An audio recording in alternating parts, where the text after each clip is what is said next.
Alright, magandang araw sa inyong lahat. Nandito tayo ulit ngayon sa may NLEX Mindanao Avenue. Makikita nyo itong NLEX Tollgate.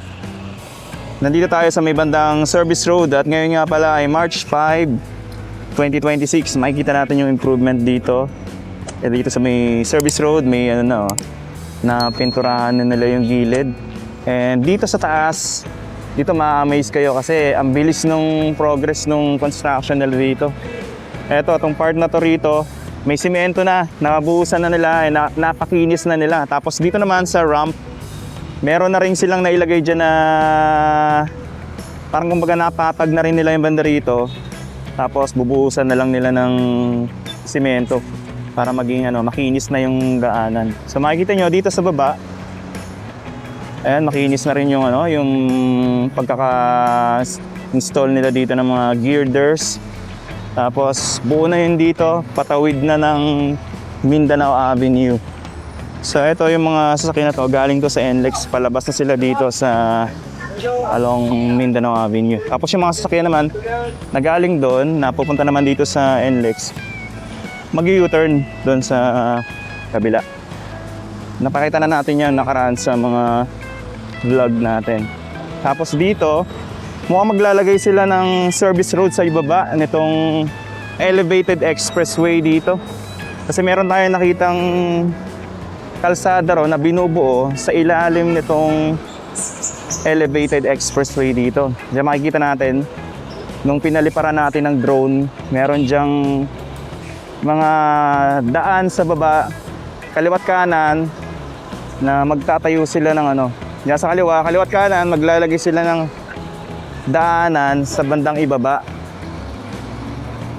So magiging to, double purpose. May daanan na rin silang ginagawa pala dito sa ibaba. Eto na, dito, magmula doon hanggang dito, simentado na yung sa itaas. Eto nga palang project na to, ang contractor nito ay ang CRBC or China Roads and Bridge Corporation. So sila yung may hawak ng kontrata dito sa project na to. Itong Section 1A. So dun sa kabila, sa susunod na section, di pa natin alam kung sila rin yung may hawak ng project na yon. Pero itong Section 1A, dito sa NLEX C5 North Link, Segment 8.2, Section 1A. Ayan, ang may hawak ng project na to ay CRBC or China Roads and Bridge Corporation. Bali, ang budget nito ay 2.2 billion pesos para dito sa section na to. At may haba ito na 2 kilometers. So magmula dito sa toll gate nitong NLEX Mindanao Avenue, matawid doon sa may Quirino Highway. Yun yung ginagawa ngayon.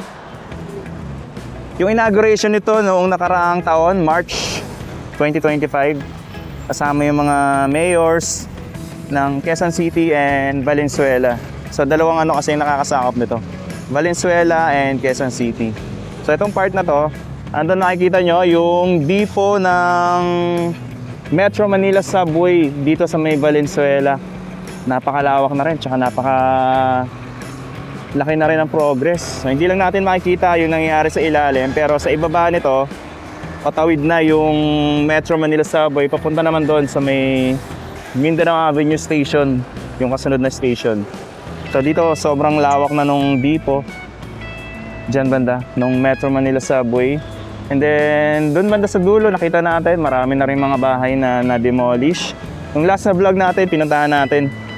At yung mga nakatira daw doon ay sa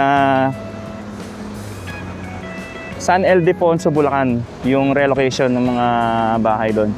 Marami, more than siguro, mga more than 200 house yung mga na-demolish banda ron. So yun, dito sa baba, makinis na. May daanan na yung mga sasakyan pag natapos na. Pwede palang dumaan sa baba, pwede rin sa taas. Itong elevated na expressway. So magmula dito sa NLEX Mindanao Avenue, ang ruta nito ay papunta ng C5 Katipunan sa may CP Garcia. So dire-diretso na yung mga sasakyan magmula dito. Pag natapos na to, magmula dito sa NLEX Mindanao Avenue, dire-diretso na sa C5 Katipunan, pababa ng CP Garcia. So, wala nang babaan. Makakaiwas na sa traffic dito sa baba. At yung mga sasakyan ay hindi nadadaan sa Commonwealth Avenue, sa mga major highways like dito sa Mindanao Avenue, hindi na rin sila dadaan sa North Avenue, tsaka sa may bandang elliptical pagka galing sila dito. Kung pupunta sila ng C5 or Commonwealth, yan, dire-diretso na yung biyahe. Ayan, makikita natin yung gilid dito. Ito, buong-buo na yung mga precast wall. Precast earth wall na nandito, nakasuporta sa gilid. Paahon dito sa may elevated expressway. Itong C5 Northlink Segment 8.2 Section 1A.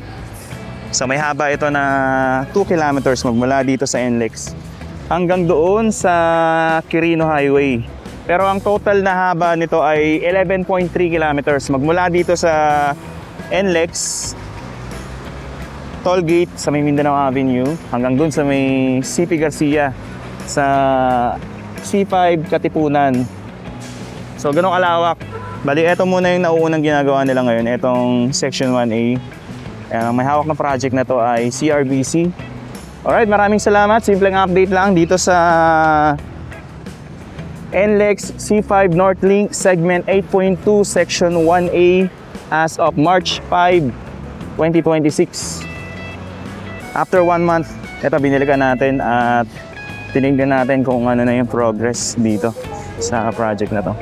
Maraming salamat sa pagsama sa akin and magkita-kita po ulit tayo sa mga susunod na update. Thank you so much and God bless po sa inyo lahat.